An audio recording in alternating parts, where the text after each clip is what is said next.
T-minus 10, 9, 8, 7, 6, 5. All three engines up and burning. 2, 1, 0, and liftoff. Coach on Fire Radio.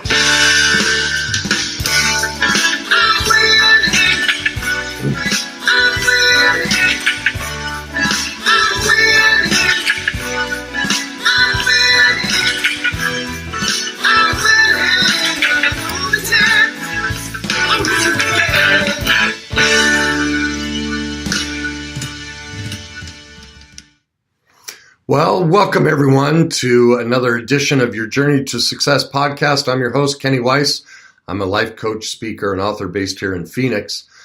The goal here each week is to try and create a movement of people that are passionate about learning and growing and getting past their blocks and things they want to do in their life. Now, each week I try and bring a guest on to help us do that. This week we had Dr. Foster Cline, who's been on in the past.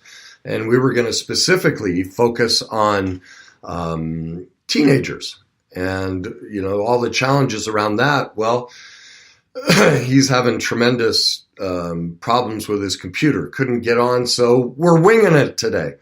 So if there's anything you want to talk about, bring it up. I guess one of the things I guess I'll start with that just crossed my mind, because this all just happened, obviously we started late, is something I call superficial buzzwords, something we get stuck in. I've noticed in this profession, there's a lot of talk about changing our lives, but it's the words they use, there's no explanation of it. For instance, I read and see and hear in books and things all the time that you need to become self-aware.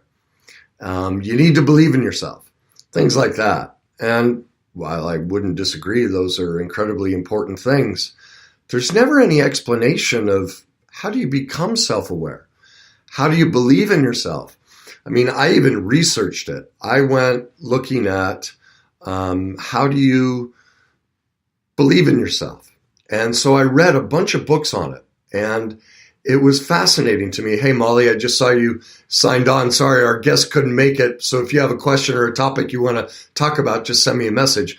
Right now, I'm talking about one of the gaps I've seen in this industry, which is superficial buzzwords. And I was bringing up, things like people talk about, you got to believe in yourself, or you need to be self-aware, but there's no explanation of how to do that. And I started to talk about how I started to research belief.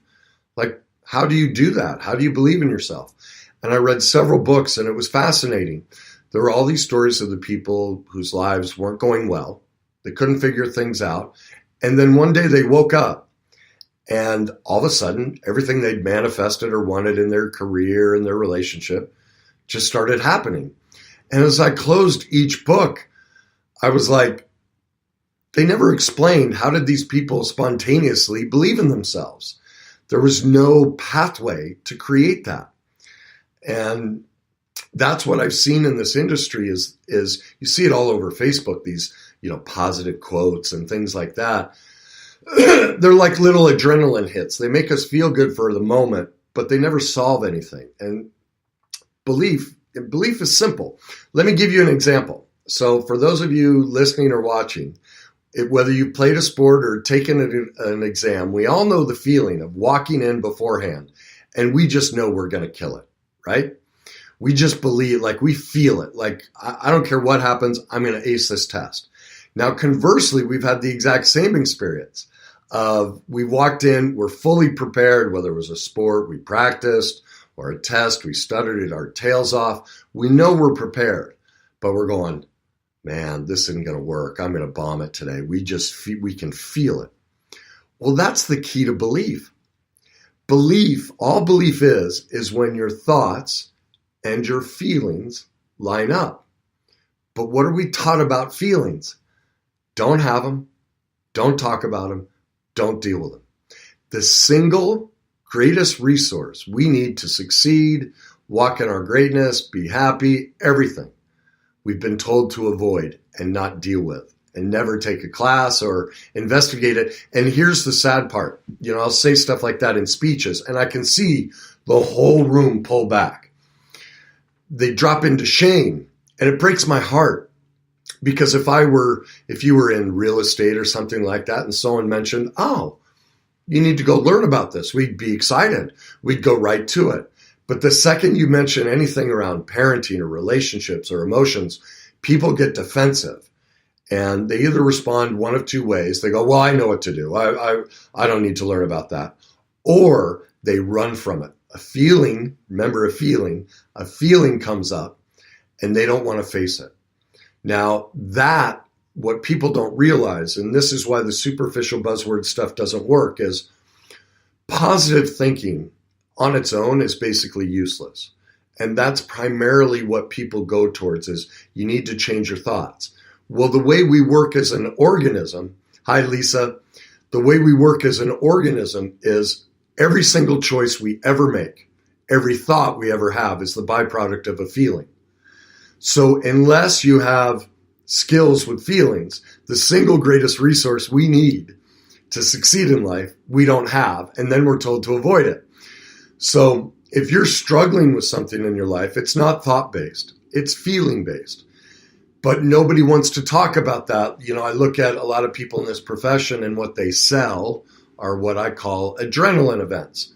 You go to this big rah-rah speech, or you spend a weekend, and it's wonderful. I would never, ever tell you not to go, because every person walks out of there with a wonderful feeling. They feel great. They feel energized. The problem is they haven't been left with the tools to continue that feeling. And so within a couple days, they notice it start to dissipate. And then a week, 2 weeks later, they've forgotten most of the words that they talked about. That's the problem with the typical model in this industry, is they want to sell you something. It's short, it's quick, it's highly adrenaline based, so it sparks a feeling, because they're basically using feelings to suck you in. But what they're not doing is giving you the roadmap to then create those feelings on your own, because what they generally sell are thoughts and thought type solutions, not feeling based solutions. And so that's why part of when I set up my groups and the things I did, it's a 12-month process, because change, the way we are as an organism, the way our brain and body works, we make minute changes. Here's a great example. Think of a clock. You see a clock, right? The second hand goes around pretty quickly, right? 60 seconds goes pretty quickly. Well, the way change works is, imagine the second hand clock taking months. That's how change happens, very slowly. And so you wake up a week, 2 weeks, 6 months, 6 years later, and you go, oh my God, I'm all the way down here. I didn't even notice. For the most part, change is unnoticeable because it's these small, subtle, little shifts.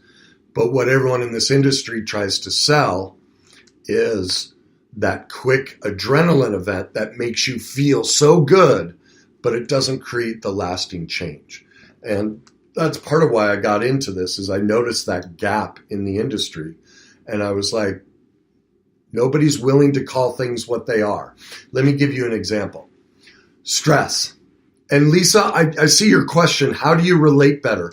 Can you explain more what you mean by that? Because I'd be happy to ask anyone's or answer anyone's question. So if there's any topic you want to talk on, anybody listening or watching, just send it to me and I'll switch gears and try and help you on that topic. But let me give you another example in this industry of how the buzzwords work against us.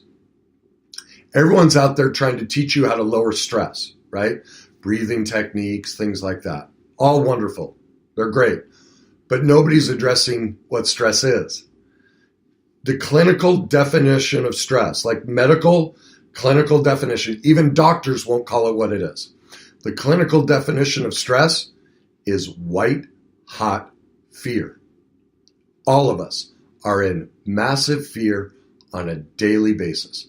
Not stress. It's not what it is, okay? What we're in is fear. But why do we call it stress? Think of it. If I tell you I'm stressed, what does it mean? I must be working 110 hours a week. If I was married, I must be taking my wife out on 5 incredibly elegant and romantic dinners a week. If I had 4 kids, I volunteer 30 hours a week in their classes because I'm a super parent. I work out 5 days a week, 3 hours a day. I sleep 15 hours a day because self-care is important to me. In other words, we've created a falsely empowering term, stress, which communicates to the other person, I'm better than you. I have more skill than you. I'm more stressed. I do more than you. But if I said to you the truth, look, I'm scared to death right now. I don't know what to do. What happens? Because of this bias against talking about emotions and feelings, we withdraw. We would never say that. That's what breaks my heart. We're not dealing with what's actually going on. So let me give you concrete a process and plan to deal with stress. Okay? First of all, stress, like I said, is fear. Fear is always one of 3 things. It's either the fear of rejection, the fear of inadequacy, in other words, I don't have the skills, tools, or knowledge, or the fear of powerlessness. Okay? So let's talk about each one. The fear of rejection, where does that come from? All right? Well, the fear of rejection is a lack of self-esteem. In other words, think of relationships, right? Or your boss not recognizing you at work. What you're looking for is outside validation of who you are and your skills, your personality, whatever it is. So that's something called other esteem. In other words, I only gain my esteem if I get your approval. So something to realize in any relationship is no one ever rejects us. They don't. If somebody cheated on you, it's not because you were inadequate or you weren't good enough or didn't sleep with them enough or whatever excuse they give you. It's because of their own lack of self-esteem. They sought it outside of themselves to try and validate themselves through this other person. Now, I know this because I cheated. I did it. That's how I figured all this out, is I was trying to validate myself outside because we don't have a dynamic that teaches us how to esteem ourselves authentically. Okay? So here's some simple suggestions to gain outside or true self-esteem. The first thing is these are simple tricks you've heard everywhere. Affirmations. Now, the key to affirmations is don't just say them. You have to write them down. There's a chemical reaction that happens in your brain and body whenever you write. And so when you write what it is you like about yourself, that will start shifting the emotional addiction that we all have of feeling bad about ourselves and lacking self-esteem. Now, here's the key to affirmations, which nobody talks about. The most important part isn't say it, but feel it. So you want to pick things that you truly like about yourself. Now, most people really struggle with this. They're like, I don't like much about myself, or they don't know what to look at. Like, I'll tell you one of mine. I've been for 2-3 years, I've been on this kick. I wake up every morning, I look at my feet and I go, God, I love my feet. Like, I have gorgeous feet. I just do. Like, you can see by the way I talk about it, it feels real to me. I believe that about myself. Remember belief? Feelings and thoughts line up. My feelings about my feet line up with my thoughts. So I pick things like my eyes. I think I have great eyes. I like my intellect. I like I love how I'm willing to own how imperfect I am. I'm willing to share it with people. I'm willing to use myself as a guinea pig and go, look how messed up I am. I love that about myself. Some people go, nah, that's something I want to keep to myself. Okay, fine. The point is what do you feel when you think about a physical attribute, an emotional attribute, a skill set you have, anything like that?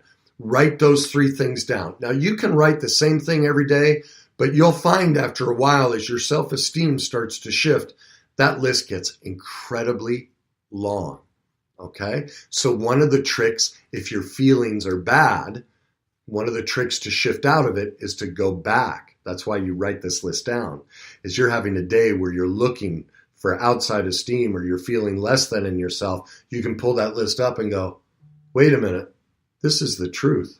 This is how I really feel about myself. And it can help you shift out of that. Okay? So self-esteem is all about looking outside